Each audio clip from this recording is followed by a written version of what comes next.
Hi friends, welcome back to my YouTube channel. Morning ಕೆಲಸ ಎಲ್ಲ ಮುಗಿಸಿ ಒಂದು ವಾಕಿಗೆ ಬಂದಿದ್ದೆ. ನೋಡ್ತಾ ಇರ್ಬೋದು ಮಾವಿನ ಗಿಡ ಎಷ್ಟು ಚೆನ್ನಾಗಿದೆ. ಮಾವಿನಕಾಯಿನೂ ಕಿತ್ಕೊಂಡೆ. ಮತ್ತು ಇಲ್ಲೊಂದು ನವಿಲು ಹೋಗ್ತಾ ಇತ್ತು, ನೋಡಿದೆ, ತುಂಬ ಇಷ್ಟ ಆಯಿತು. ಆನ್ ದ ವೇ ಹಾಗೆ ಅದು ಹೋಗ್ತಾ ಇತ್ತು, ನಾನು ಹೋಗ್ತಾ ಇದ್ದೀನಿ ನೋಡಿ ಫ್ರೆಂಡ್ಸ್.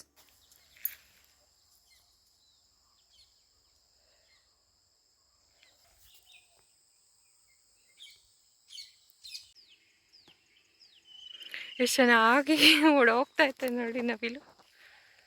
ವಾವ್, ನೋಡೋಕೆ ಸಿಕ್ಕಿರೋದೇ ಪುಣ್ಯ. ಸೀಬೆ ಹಣ್ಣು ಏನಾದರೂ ಬಿಟ್ಟಿದೆಯಾ ನೋಡೋಣ ಬನ್ನಿ. ನೋ ಯಾರು, ಒಂದೂ ಇಲ್ಲ. But it's okay. ಇದು ಸೀಬೆ ಹಣ್ಣಿನ ಸೀಸನ್ ಅಲ್ಲ ಅನ್ಕೋತೀನಿ.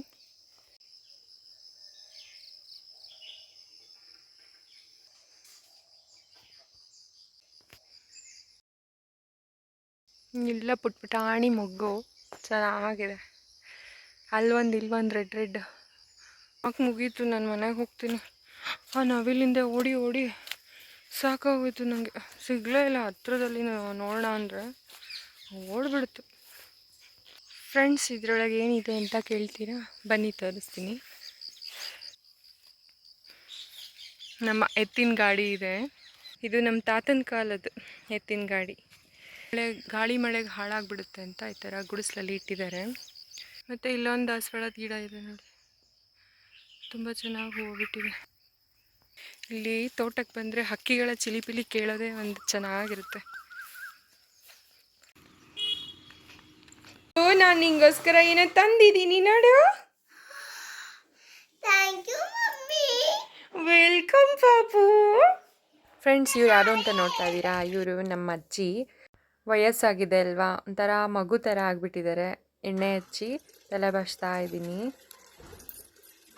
ಕೈಕಾಲು ಮುಖ ಎಲ್ಲ ತೊಳ್ದು ಅವ್ರಿಗೆ ಡ್ರೆಸ್ ಎಲ್ಲ ಚೇಂಜ್ ಮಾಡಿಸ್ದೆ. ನನಗೆ ನಮ್ಮ ಅಜ್ಜಿ ಅಂದರೆ ಇಷ್ಟ, ತಾತ ಅಂದ್ರೂ ಜಾಸ್ತಿ ಇಷ್ಟ. ನಿಮಗೂ ನಿಮ್ಮ ಅಜ್ಜಿ ತಾತ ಅಂದರೆ ಇಷ್ಟನಾ? ಕಮೆಂಟ್ ಮಾಡಿ ಫ್ರೆಂಡ್ಸ್. ನಮ್ಮ ಅಜ್ಜಿನ ಎಲ್ಲರೂ ನೋಡ್ಕೋತೀವಿ, ಆದರೆ ನಾನು ಮಾತ್ರ ಅಪರೂಪಕ್ಕೆ ನೋಡ್ಕೊಳ್ಳೋದು, ಅಂದರೆ ಊರಿಗೆ ಬಂದಾಗ ನೋಡ್ಕೋತೀನಿ.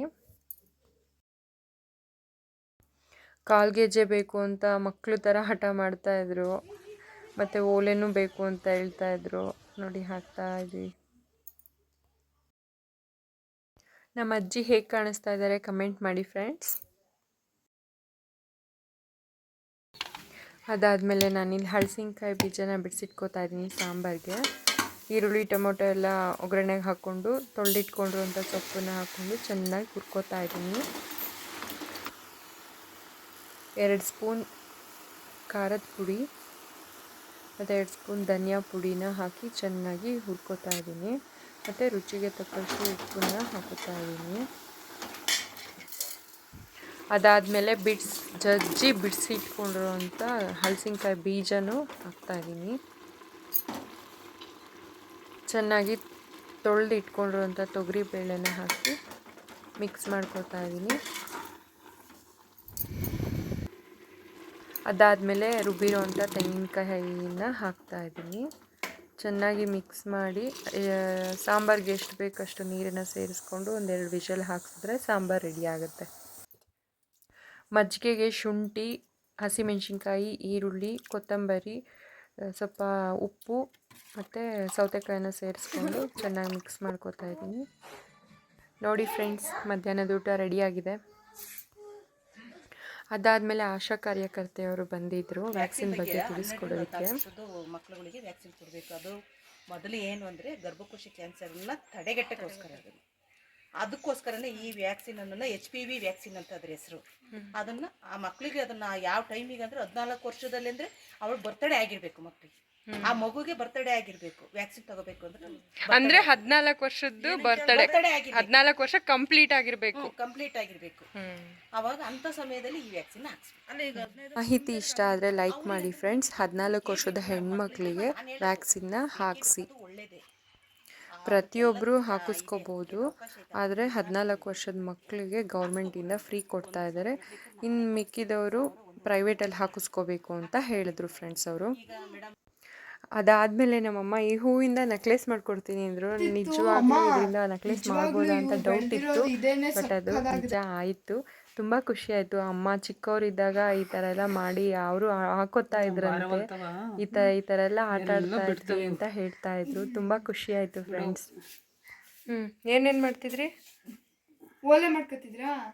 ವಾಲೆ ಜುಮ್ಕಿ ಇನ್ನೊಂದ್ರಲ್ಲಿ ಮಾಡೋದು ಹೋಗ್ಬೋದಲ್ವಾ ಅಮ್ಮ? ಜುಮ್ಕಿ ಆಮೇಲೆ ಕಾಲ್ಸೇನ್ ಮಾಡ್ತಿದ್ರಾ? ನೋಡಿ ಫ್ರೆಂಡ್ಸ್, ಅಮ್ಮ ಮಾಡಿಕೊಟ್ರೆ ನೆಕ್ಲೆಸ್ ಹೇಗಿದೆ ಕಮೆಂಟ್ ಮಾಡಿ ಹೇಗಿದೆ ಅಂತ. ನನಗಂತೂ ತುಂಬ ಖುಷಿ ಆಯಿತು, ಇಷ್ಟ ಆಯಿತು.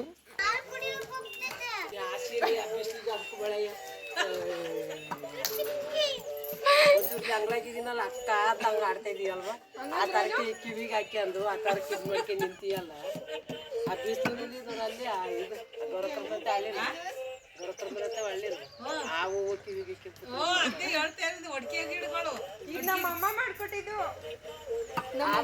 ಅದೆಲ್ಲ ಆದಮೇಲೆ ಮಕ್ಳ ಜೊತೆ ಸ್ವಲ್ಪ ಹೊತ್ತು ಆಟ ಆಡಿದ್ವಿ. ಸೆಟ್ ಆಟ ಅಂತ ಇದು. ಆಮೇಲೆ ಸ್ವಲ್ಪ ಅಮ್ಮಂಗೆ ಸ್ವಲ್ಪ ಹೆಲ್ಪ್ ಮಾಡಿದೆ. ಹುಣ್ಸೆಹಣ್ಣು ಜಜ್ತಾ ಇದ್ರು, ನಾನು ಸ್ವಲ್ಪ ಬಿಡಿಸ್ತಾ ಇದ್ದೆ. ಇದಾಗಿತ್ತು ಈ ದಿನದ ಬ್ಲಾಗ್. ಇಷ್ಟ ಆದರೆ ಲೈಕ್ ಮಾಡಿ ಫ್ರೆಂಡ್ಸ್, ಕಮೆಂಟ್ ಮಾಡಿ, ಶೇರ್ ಮಾಡಿ. Take care, bye friends.